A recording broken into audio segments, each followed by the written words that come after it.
Okay, buenos dias, no? Tatak ano talaga, tatak bungyaw. Kasi nabungyaw po, bien sabakan no gayot kamelya. No? So, nakikita na sa Buanga, no? Por eso, debe intende kita sabakano. Amen ba? Amen. So, happy Sunday, SGCM Ayala. Happy Sunday, no? Me personally, I am so happy to be here today with you. Actually, it's my third time to be with you here as CCM Ayala. Pero it's my first time to preach. First time, plug siguro yun. Meron pang plug, no? Power Leaders App Gathering. Tapos second time, anniversary. Third time preaching na, no? May ano na, real quick. Wow. So, before anything else, nasabi nga ni Pas Clyde, I would like to express my heartfelt thanks talaga sa SGCM Ayala because you were one of the community churches who really supported SGCM Bungyao. And we are so grateful na andyan kayo, andyan yung mga community churches to support us kasi kailangan na kailangan talaga namin. We are about to launch nga sa November. So, praise God, all glory to God, no? So, yun. Preaching pala yung pinunta ko dito, no? Hindi pala chika-chika lang, no? So, we are now on our second week of our September and we are still on our September series. Ano kaya yung series natin? Help me? Spiritual Disciplines. And last Sunday, no, yung maganda kong nanay, I know that she will be watching this later on, no? And she did a powerful introduction about spiritual disciplines. No? Kaya na-bless talaga tayo sa word, no? Nakita ko din yun last Sunday, the discipline of right living. Yun yung shinare last Sunday. So today, we are going to talk about service. But before we start, let me show you two pictures. So first muna, sige daw, anong picture yan? Ano yan? A knife. Para saan ginagamit ang knife? Kutsilyo. Wala, grabe si Kim. Nakita ko talaga si Kim. Ganun daw on, no? Lansya mga ito. Grabe, no? Hala, ganun din talaga sa Bungyao. Nung pinakita ko yung kutsilyo, para ko sa kutsilyo, lansya daw. Wow, nakakatakot, no? Hindi pwede mangiwa ng mga ingredients, no? So, yun yung purpose ng kutsilyo, no? Kaya, medyo pahaba siya, no? Second picture. Okay, ano yan? Rueda. Essay, sabakano kita. Rueda. No, hindi, tire. Rueda, reda. So, circle siya, no? Ano kayang purpose kung bakit yung knife hindi siya circle? Ano kayang purpose ng knife, bakit hindi siya square? Or yung gulong, bakit hindi siya square? Imagine with me, kung yung gulong square, tatakbo kaya ang sasakyan or ang motor? The moment na circle siya, kasi may purpose. Ganyan yung shape niya kasi may purpose. Hear this. Form or shape determines function. That's why today I would like to speak about the subject, shaped to serve. Pakitingin ng ating mga katabi ng mabuti, ng maigi. Ganyan ang shape niya. Hala, natawa sila, no? Tawang-tawa sila sa shape, no? Ganyan ang shape niya kasi may purpose. And that purpose is to serve. Yan din ang sabi ni Rick Warren from his book, The Purpose-Driven Life, What on Earth Am I Here For? Sabi niya, you were put on earth to make a contribution. You weren't created just to consume resources, to eat, to breathe, and to take up space. God designed you to make a difference with your life. You were created to serve God. Amen. Pwede bang sabihin natin yun sa ating mga katabi? You were created to serve God. Amen. Amen. And yun din ang sinabi sa Ephesians 2, Verse 10. Ano yun? Help me read. For we are God's handiwork, created in Christ Jesus to do good works, which God prepared in advance for us to do. Before we proceed further, I know na nag-pray na tayo kanina, but this is a praying church. Amen. So let's bow down our heads. Abba, Father, God, we praise you. We are here, Lord, because of you. We are here, O Lord, because, Lord, we know that without you, O Lord, our lives, O God, Lord, would mean nothing. Lord, we are here because we want to know more about you. We are here, O God, because, Lord, we want to be transformed by your word. Lord, we are here because we want to be equipped by your word. We want, Lord, to be filled, O God, Lord, with your word. Gusto naming maging busog, Panginoon, ng iyong salita. And so, Lord, fulfill the very purpose of why we are here today. Holy Spirit, take over. Take full control, Holy Spirit. We welcome you all the more for the glory and honor of your name. In Jesus' name we pray.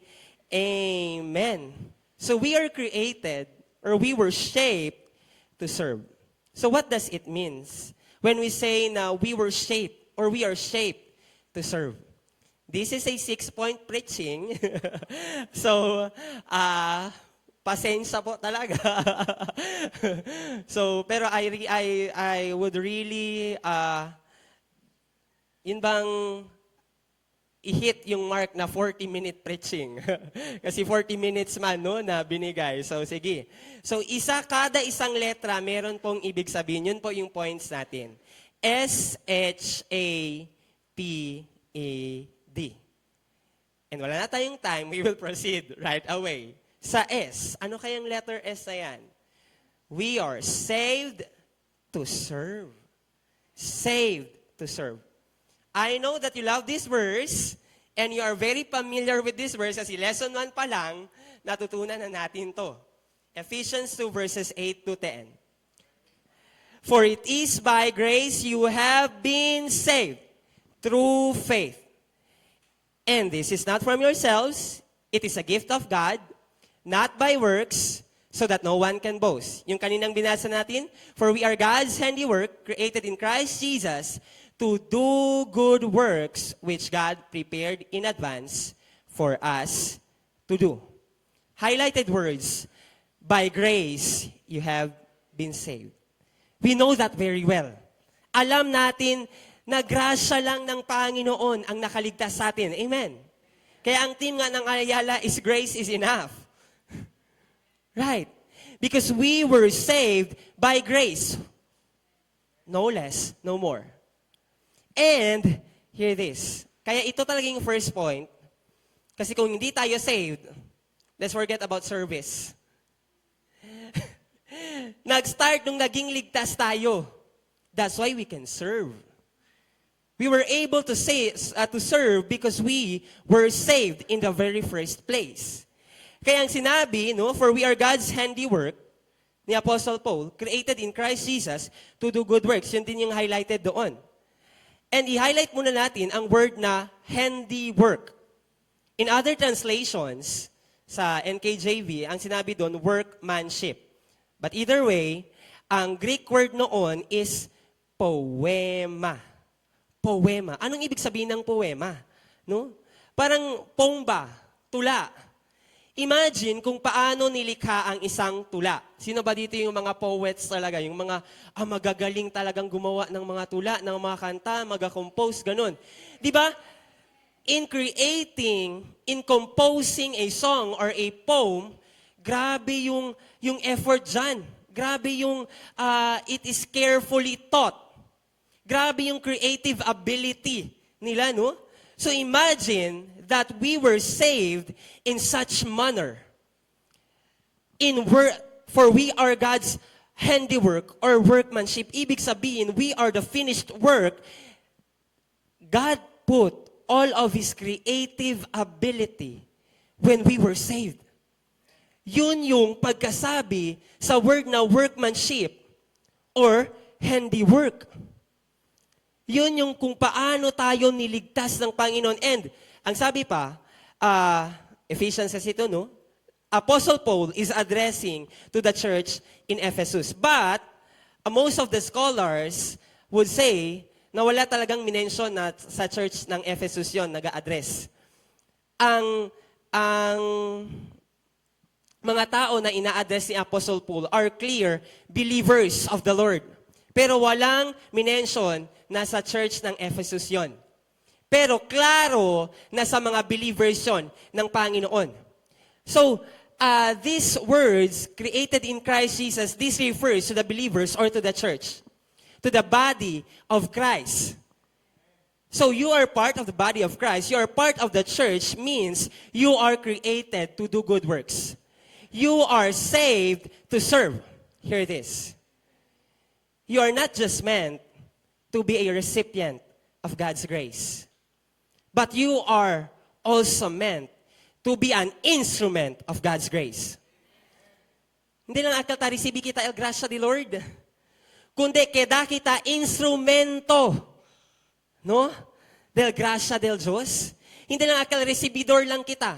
Sabi kita ko sa akal resibidor, no? Resibi lang. Kundi kere si Lord, keda kita servidor. Hindi lang resibidor, no? Rhyme yun. Okay. So yun yung gusto ng Panginoon. Kaya nga, no?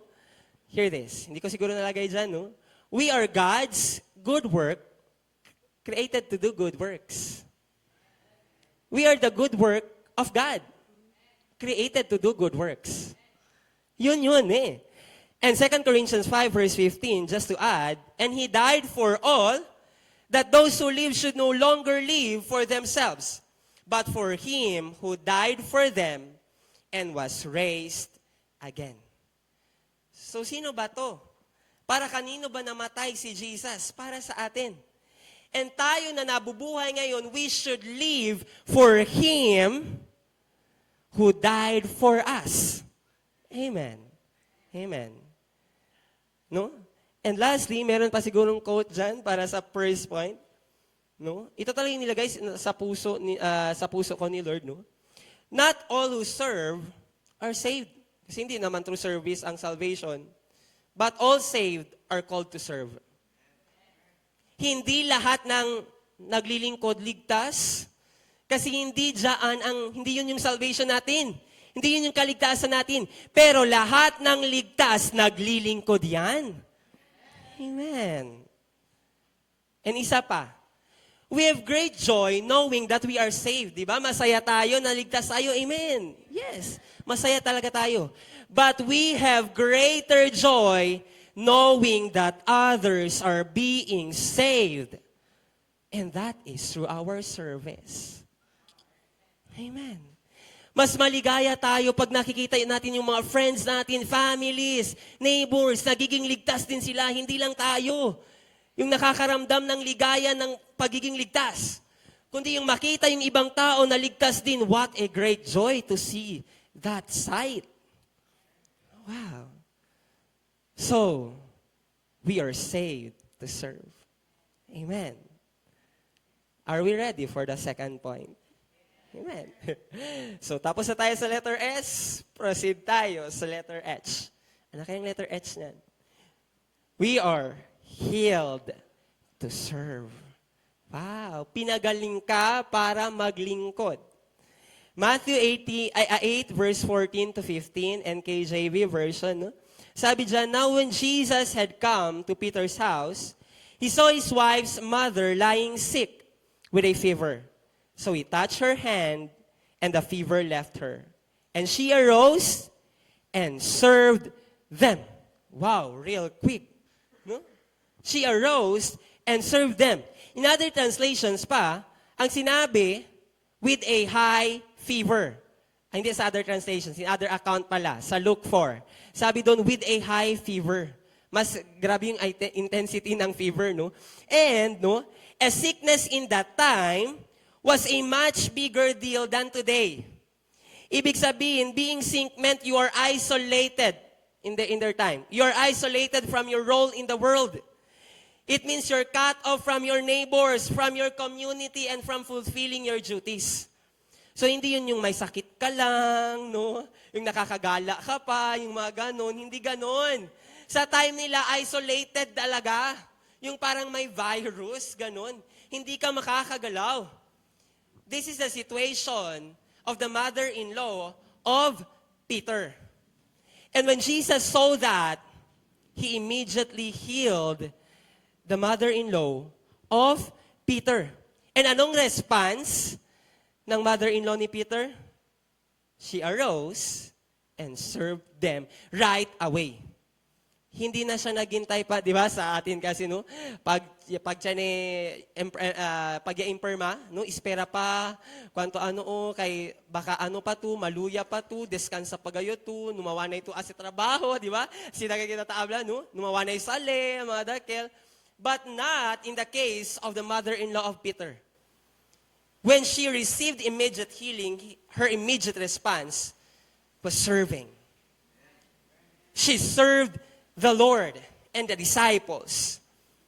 And the verb that was used there sa serve is diakoneo. Yung literal meaning noon is to serve talaga. Usually to fulfill the duties in the table, sa kitchen.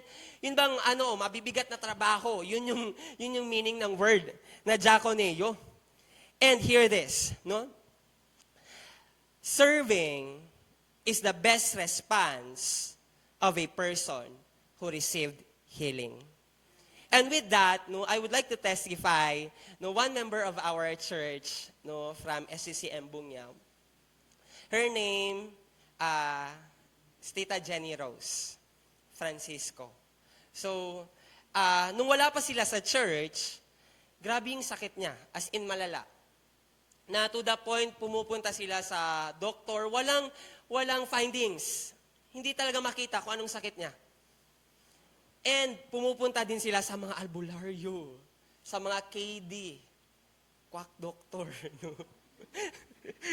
KD, no? Akala nila ano talaga ibig sabihin ng KD. Quack doctor. And dati, meron silang tindahan, parang okay yung buhay nila, hindi sila nagkukulang. Pero dahil sa demands ng KD, naubos lahat ng tindahan, yung source of income, lahat ng pera, humingi daw ng baboy para ikatay. Grabe yung yung demands ng mga KD. Ganun. So naubos yung mga resources nila dahil sa sakit niya. And here's one time, we had a small group, Blessed Fam small group, no? Kahit hindi pa ako Blessed Fam, no? Pero nag-join na ako. Soon. No? Soon. Amen. So, sa small group namin, naka-join siya, no? Kasi kapitbahay lang man siguro yun. No? Naka-join siya, and narinig niya, and nagpa-pray over siya. And that time, dahil sa pray over na yon, prayer for healing, naging interested siya na mag-Bible study. So, she invited us sa bahay nila, and their house, it's really a humble house. That time, wala silang kuryente. Nung nag-Bible study nga kami doon, 6 p.m., yung gamit namin, lampara, flashlight, ganun. Very humble family. And that time, nung nag-continue, as in today, she was totally healed. She's totally healed. And right now, she is serving the Lord as our worship leader. That is the response of a person who received healing. So, yun lang yung isang ma-testify ko, no? Marami pa later. So, no? I-forgo na natin yung next verse, no? Proceed tayo. Are we excited sa third point? Amen. Letter A. We are accepted to serve. Pwede bang sabihin natin ating katabi? Tanggap ka. Tanggap ka. Amen. Tanggap ka. Romans 15:7-9 says, accept one another, then, just as Christ accepted you, in order to bring praise to God. Wow. For I tell you that Christ has become a servant of the Jews on behalf of God's truth, so that the promises made to the patriarchs might be confirmed, and moreover, that the Gentiles might glorify God for His mercy. here, Paul is talking both to the Jews and to the Gentiles. Kaya ang sabi niya, accept one another. Kasi may commotion sa nangyayari. May division sa nangyayari. Ay, Jews dito kami, Gentiles dyan kayo. Mga ganun ba? May divisions. In order for that divisions to be eradicated, no? Ang sabi ni Apostle Paul, accept one another. Pero hindi yun yung i-highlight natin. I highlight natin, just as Christ accepted you. Say with me, Christ accepted you. Amen. Para ano daw? In order to bring praise to God. Tinanggap ka ng Panginoon in order for you to bring praise to God. The Gentiles, so that the Gentiles might glorify God for His mercy. Quick trivia muna tayo. Noon dati, sa Old Testament, sino lang ba yung allowed to serve? Sino lang ba yung accepted to serve? Yun lang yung mga Levites, nasa priestly lineage, yung sa tribe of Levi. Sila lang yung naging cupbearer, nag-serve sa temple, sila lang yung allowed. But today, hindi lang yung certain group of people, hindi lang yung mga holy talaga. No? All of us are accepted to serve God. Included ka doon. No? Included ako doon. No? And that's why, no, God accepted you so that through you, others may know that they are accepted too. God accepted you. God accepted me. So that through me and through you, others may know. Yung mga wala dito ngayon, maraming pa dyan sa tabi-tabi. Meron sa budget-wise, meron sa Ubenco. No? Others may know that they are accepted too. This time, I would like to speak to those who feel that they are too dirty to serve the Lord. Hebrews 9 verse 14 says, how much more then will the blood of Christ, ano sabi? Who through the eternal Spirit offered Himself unblemished to God, cleanse our consciences from acts that lead to death, so that we may serve the living God. Alam natin kung ano yung isang bagay na nakakapagpigil sa atin para makapag-serve kay Lord. Yung feeling natin na, ang dumi-dumi ko. Napaka-makasalanan ko. Don't get me wrong. Tama lang na ma-feel natin yun every time we commit sin. But let us not dwell to that feelings. Let us go back to the truth of God that says, the blood of Christ cleanses you from consciences that lead to death. So that para ano daw? So that we may serve the living God. Yun eh. Nilinis tayo, yasi ka natong limpyo, yalimpya ka natong el Diyos. Para pwede kita sirbi ko nili. Amukil. That's why, there is no crimson stain of sin that the blood of Christ cannot clean. We were cleansed by His blood so that we may serve the living God. Walang kahit na anong maruming kasalanan yan ang makakapagpigil sa atin para makapagsilbi sa Diyos. Pero in any way, I do not promote sin, no? Kaya nga meron tayong, yung ano nga natin ngayon, spiritual disciplines. Kaya nga last Sunday lang, pinag-usapan natin, no? The shield of right living, no? Kaya nga napag-usapan nyo, no? Kasi dapat meron ding disiplina, no? Pero let us not forget, we are accepted to serve God. And with this, I'd like to share another testimony. No? From Bunyaw pa din. No? I'll not mention his name. No? He was an ex-convict for how many years? Because he killed his own brother. He murdered his own brother. Dahil sa conflict ng family nila. Masama daw talaga yung kapatid nila na yun. And so siya, to protect his parents, he murdered his own brother. He was an ex-convict. And then a Bible study na include sa church. There was a time na meron na namang conflict sa family nila. And siya yung tinututukan ng family nila na, sige, ebogayot si imbestiman, balos kanila. no manganti, no mandagayot kanila dali disiplina. So, kaya this year, no, taman dayatamin ko na ili asimalo. Ang sabi pa talaga niya nung nag-testify siya, hindi na ngayon. Hindi iaara. Takiyayo ko nil Diyos. Hindi na ngayon. Not anymore this time. So from an ex-convict today, no, I am so joyful to see that man. Because he is really a servant of the Lord right now. Siya yung nag-volunteer talaga na every Sunday, siya ang maglilinis ng church center namin. Siya yun. That's why, no, mga alas 6 pa lang gaha, talyaya. Na di, alas 10 pa di amon service, no? Pero alas 6 pa lang gaha, talyaya. Talimpya yan. Kami noy, paman kami trapo, alya noy, pagkat kami magalamiton. Siya ang nagdadala ng own tambu, own trapo. Grabe talaga yung heart. And he also volunteered na siya yung maging isang lead usher namin. Grabe. And, isa pa, multi-servant to eh. He is our guitarist now. Grabe kung mag-serve. So wala talagang imposible kay Lord. No? Everyone are accepted to serve. Even an ex-convict. Even a drug addict. Sa amin doon, madami kaming drug addicts doon. na nagsaserve na. Praise God. So yun. Accepted to serve God. Letter P na tayo. Ano kayang letter P? We are also provided to serve. Wow.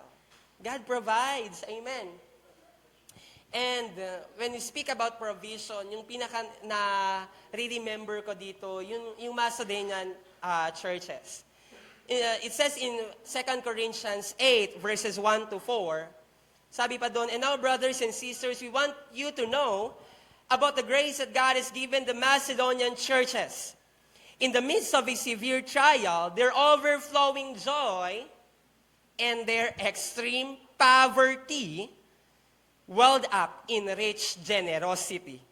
For I testify that they gave as much as they were able, and even beyond their ability, entirely on their own, they urgently pleaded with us. Wow, pleaded talaga, no?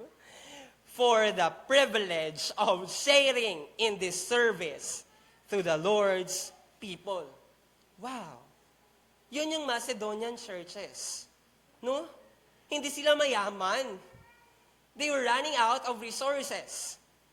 Ang sabi doon, extreme poverty. Ano bang ibig sabihin ng extreme? Superlative, no? Grabe yung isang kahig, isang tuka, ano?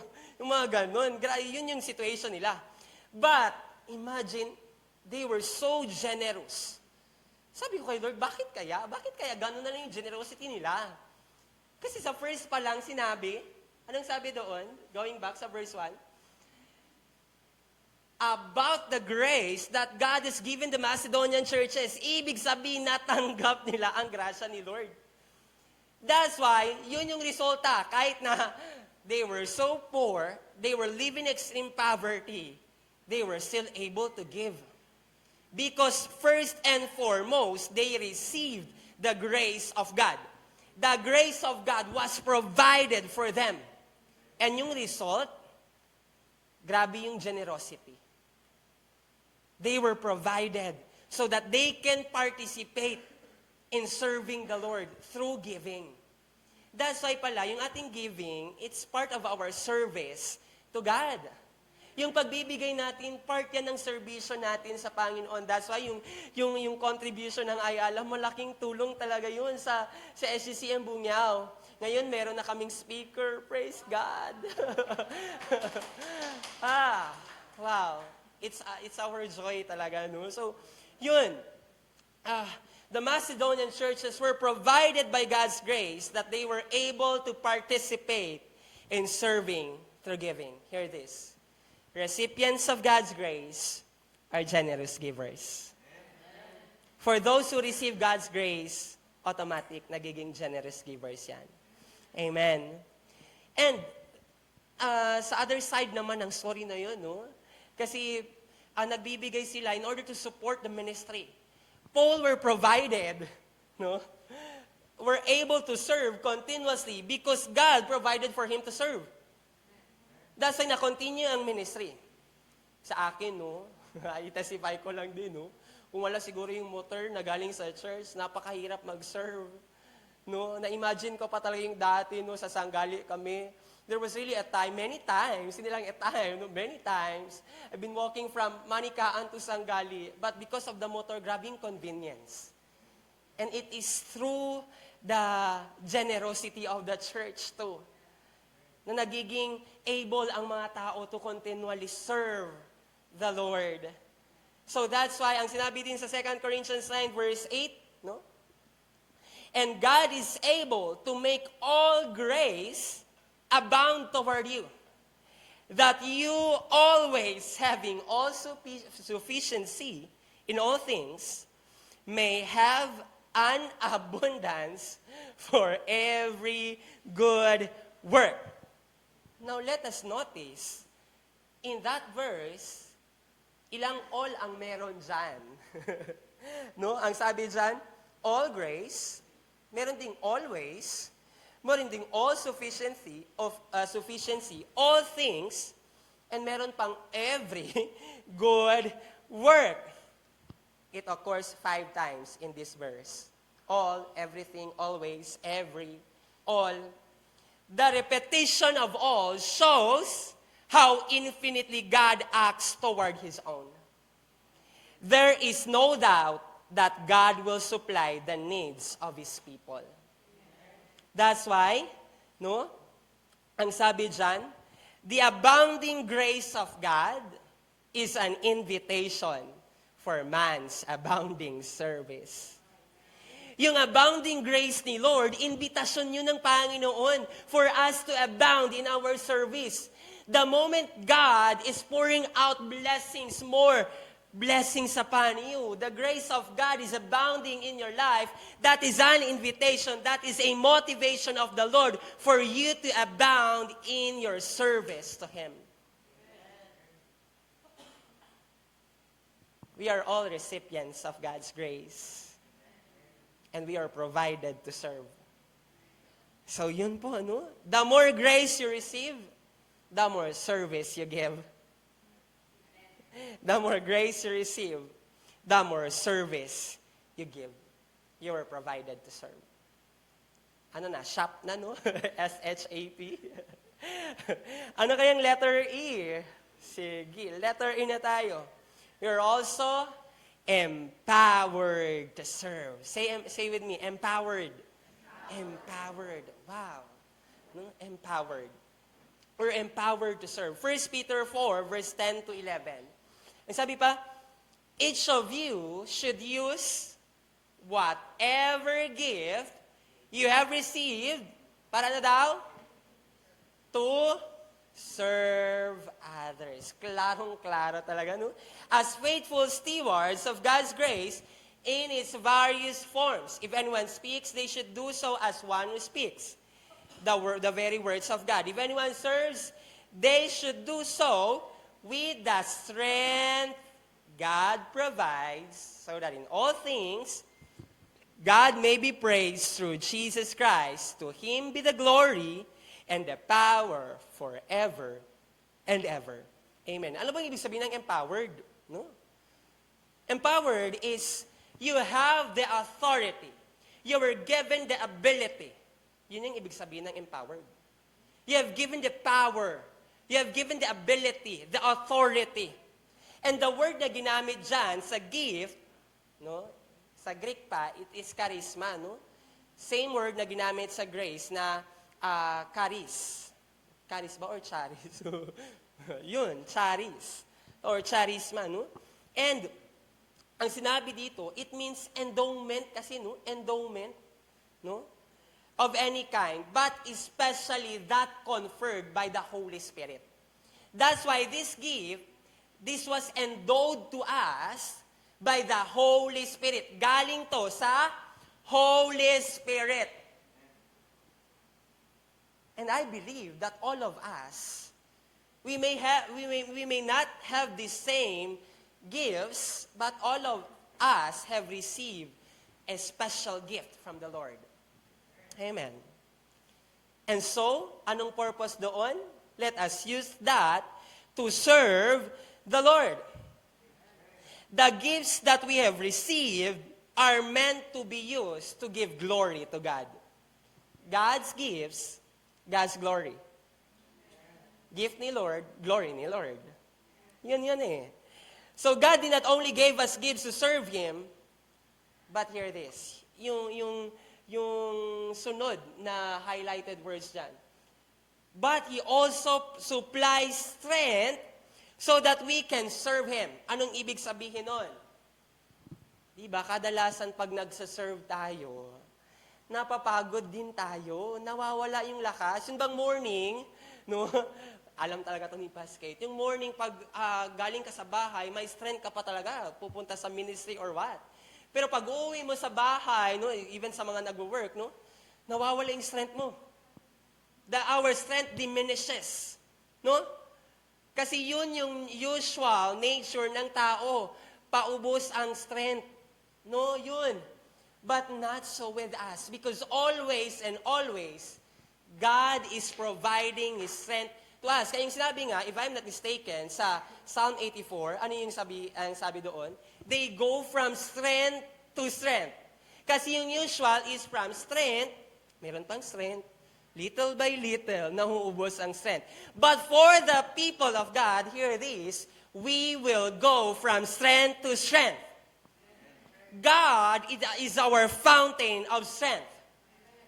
At times when we run dry, He will always be there to supply. At times na, sekoya gayot, He is always there to supply. And with this, I would like to share na yung isang testimony na hindi ko talaga makakalimutan. Nangyari ito nung mid-year meeting namin. Last full-time mid-year meeting. Kasi it was Tuesday, no? Tuesday yung Pascate, sa June. Monday, supposed to be our rest day. No? Pero, di man nag-respeto ng rest day, no? Yung mga ganon. So, and that time din, may sinugod from SCCM Bungyao, sinugod sa ospital. So, as a leader of the church, you need to be there. You need to take care of the people. No? Kaya isusupport mo talaga sila. So, nandun ako sa ospital. Morning pa, andun na kami. Nakauwi kami 2:00 ng madrugada. Madaling araw. Si grabe el pila pag na public. Grabe gayot. So, I was there. No? And, nakauwi ako sa bahay. I have to still sit sa kasi planning man yun, evaluation and all. So, to cut the story short, hindi talaga ako nakatulog. And our time sa meeting is 9, no? 9, na dapat nandun na kami. So, early pa, nandun na ako. Hindi ako nakatulog, ganun. Gusto ko nang matulog talaga sa meeting. But I was really praying na, Lord, you are my strength. You are my strength, no? Numato kumigumanda dormi, ganun. So, and that time, nag-end yung meeting namin 6 p.m. And it was not by accident din talaga na I was stopped to preach in a necro service. That day lang, from 6 p.m., 7 p.m., dediretso ako sa East Park, papasok pa talaga yung barangay. Hindi ko na i-mention, no? Kasi baka alam nila kung saan yun.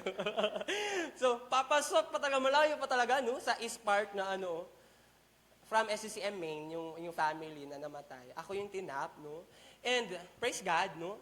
That time, gusto ko na talagang matulog sa motor. Habang nagbibiyaya ko, Lord, Ikaw na lang talaga, Lord. Ikaw na lang talaga. Nung dumating ako doon, yung schedule, 7 p.m. na, on time. Nandun na tayo, on time. Pero kumakain pa man sila, ang sabi na, wait na lang, pwede na, after na lang ng prayer ng RC. Ganun. So I have to wait until 9 p.m. Gusto ko na talagang matulog, Lord. Wala na talagang strength. Ganun. Hala, kasi ang daming tao talaga. Kasi parang prominent yung namatay, no? So ang daming tao. And pag mag-preach ka doon, no? Isang slot lang ng night ang binigay sa SCCM kasi, no? So that night lang talaga. Ako talaga yung tinap. So, kung mag-preach ka doon, may mic talaga, may speakers, kasi ang daming ang tao. Nung nakita ko yung tao, nanghina talaga ako. Sabi ko, Lord, wala talaga akong lakas gayon. Gusto ko nang matulog, ganun. To cut the story short, nung ando na, binigay na sa akin ang mic, the very last words that came out from my mouth, sa bakano, Lord, eto ya, hindi na gatyo kaya. Eto ya, Lord, eto ya gayon. Kay hindi na gatyo kaya. Kay kiriya gatyo durmi gali, nema yun na mind. And that time, surprisingly din, yung mga people pala doon are very Catholic. They are very devoted talaga. Na yung tingin nila sa akin, parang yun bang tingin ng leon na gustong kaya ba kung tigo kome? Kaya, otrose sila, mga dakil ba? So, yun yung nasa isip ko. Sabi ko, mahina na nga ako, gusto ko nang matulog, ito pa yung tingin nila sa akin. Pero, when I spoke the words, Lord, eto ya. This is really true. No? This is really true. I felt a different kind of energy in me. Na from that moment forward, hindi ko na alam kung anong nangyari. Hindi ko na alam kung anong sinabi ko.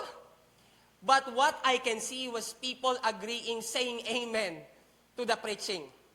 And they all responded to say yes to accept the Lord Jesus Christ. And alam nyo po, natapos yung mga almost 10 na, pauwi ako ng bahay. Grabe yung energy sa buong katawan ko. Ayaw ko nang matulog. To the point na, pag uwi ko ng bahay, gusto ko pang mag-jogging. Grabe yung strength. Grabe. Because God supplies strength.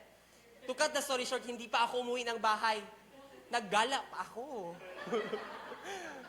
Kasi grabe ang overflowing strength when God provides strength. So para sa mga nagtatrabaho at pagod na, God will supply strength. God will always be there to supply. And yun din, Acts 1 verse 8, ano ba to? But you will receive power when the Holy Spirit comes on you, It talks about power when you have the Holy Spirit, Hindi natin talaga i-explain further, It is the Holy Spirit who always empowers us. And we have the Holy Spirit. That's why we have the power. We just need to be dependent to the Holy Spirit always. We just need to be sensitive to the Holy Spirit always. That's why, without the Holy Spirit, everything will be in vain. But with the Holy Spirit, everything will result in gain. Everything will result in gain. With the Holy Spirit, we are empowered to serve. Let us review nga kung ano na yung 5. Sige daw. Letter S, we are saved to serve. H, healed to serve.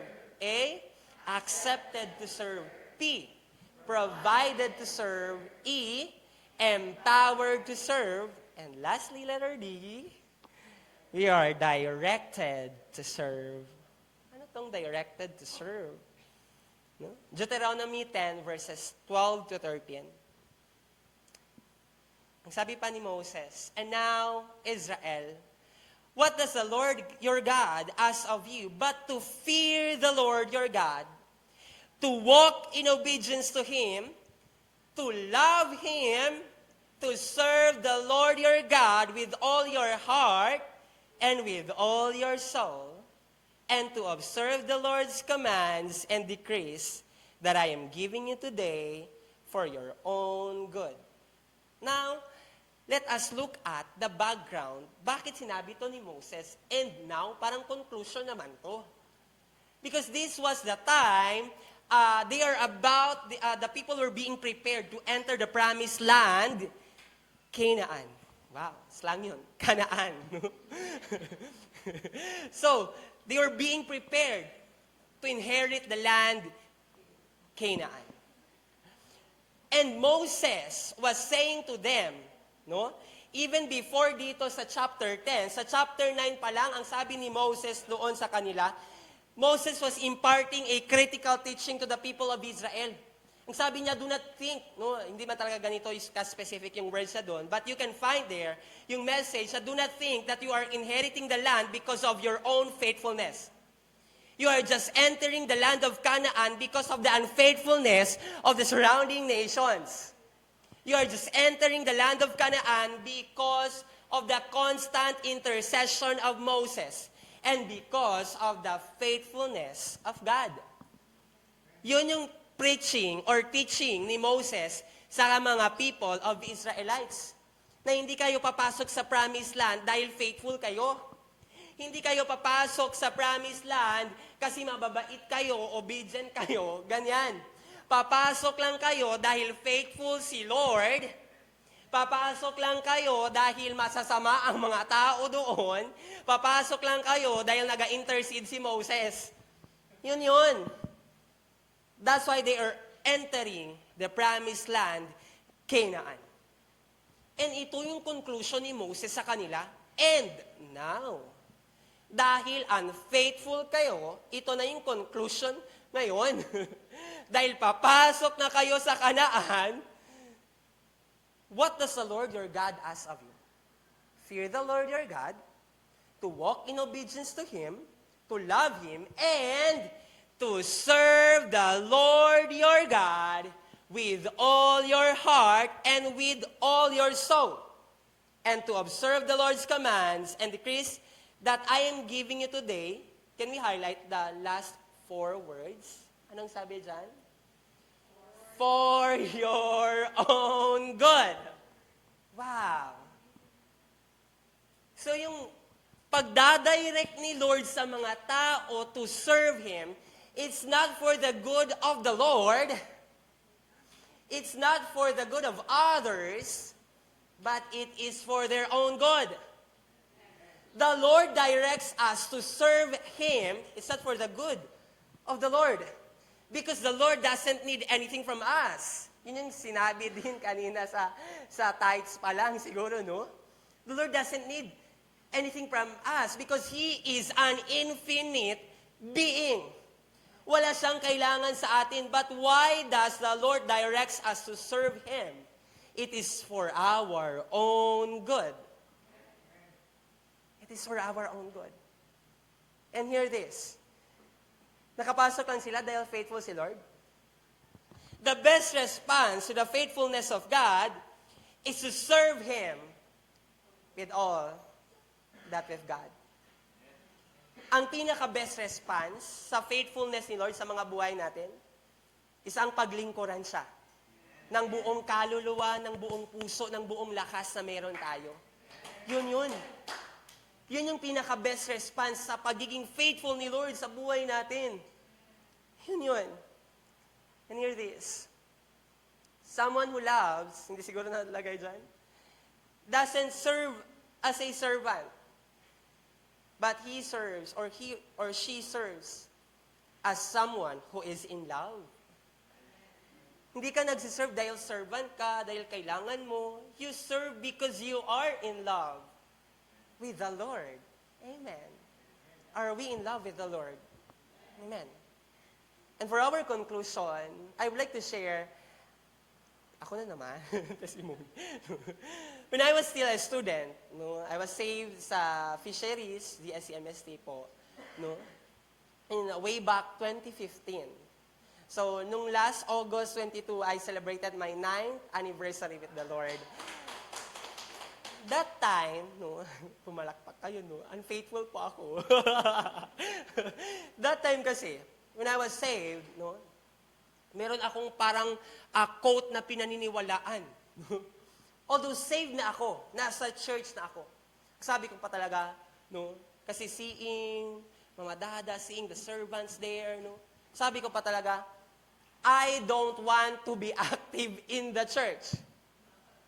Because being active in the church would hinder me to achieve my dreams in life.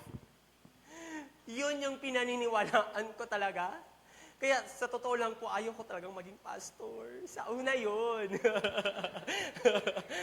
But when, no, kaya si Mama Dada nung campus jam na, si Froilan, ano yung may mantamin aki, absent naman tamin. Kasi akal ba, talya-ara, mayatamin, mga dakil, no? Pero pag tinawag ka talaga, no? So pagka-graduate, tinawag ako ulit ni Lord. And then, dito na, no? Kaya naiba na ngayon yung pinaniniwalaan ko. Sabi ko pa talaga, Lord, I don't want to be active in pursuing my dreams in life because that would hinder me from giving my best to you. Hindi ko sinasabing wag na tayong mangarap. Hindi ko sinasabing bawal nang magkaroon ng mga dreams in life. But sinasabi natin that our priority is to serve the Lord first. Yun po. That's why, no, I believe meron pa yan dyan. In the office of God, we have different job descriptions. But we all have one job position. That is a servant of Christ. For me, it's the noblest title a man could have. It's the noblest title a man could have. Pag nasa langit na tayo, hindi tatanungin, anong position mo sa ano? No? Doctor, engineer, and all. Those are noble positions. But all of us are servants of God. Pantay-pantay po. Yun po. And kanina, kung meron si Rick Warren yung you were put on earth to make a contribution, meron din tayong version, no? As a servant of God. Sabi pa dito, no? This is a wisdom that God has given me. You were placed in the church to make a contribution. Amen. Amen. You were not in the church just to consume resources, to receive God's word, to receive blessings, and occupy a seat. God designed you to make a difference with your spiritual life. You were shaped to serve God. Amen. You were shaped to serve God. And now, wala man tayong salamin, but pakitingin ang ating mga sarili. Meron tayong mata, meron tayong mouths, meron tayong hands, meron tayong feet, may paa tayo. And bakit ganyan tayo hinulma ng Panginoon? Bakit ganyan yung shape natin? Bakit tayo may paa, may kamay, may mata, may bibig? That purpose is to serve God. That purpose is to bring glory and honor to God. Naku, ako din yun sa first anniversary siguro ng Ayala, no? The end goal of man is to glorify God. Yun po. That's why I really encourage every one of us here, every one of us, let us serve God. Let us serve God. We are shaped to serve God. God bless us all.